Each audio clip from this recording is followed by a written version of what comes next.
కూలీల ముసుగులో నలుగురు మావోయిస్టులట 10 రోజులుగా గుడిచప్పుడు కాకుండా రుక్మాపూర్ రైల్వే స్టేషన్లో పనులు.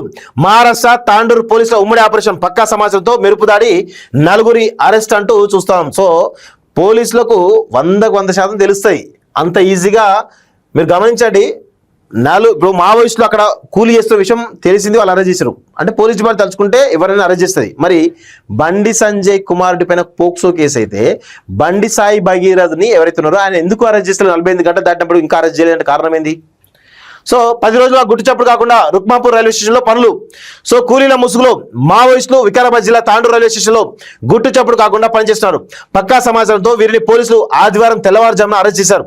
మహారాష్ట్ర, ఛత్తీస్గఢ్ రాష్ట్రాలకు చెందినటువంటి 3 పురుషులతో పాటు ఒక మహిళ నక్సలైట్ కొంతకాలంగా పోలీసులను తప్పించుకునేందుకు రుక్మాపూర్ రైల్వే స్టేషన్లో కూలి పనులకు దిగారు. 10 రోజులుగా ఎవరికి అనుమానం రాకుండా పనులు చేసుకుంటూ తలదాచుకున్నారు.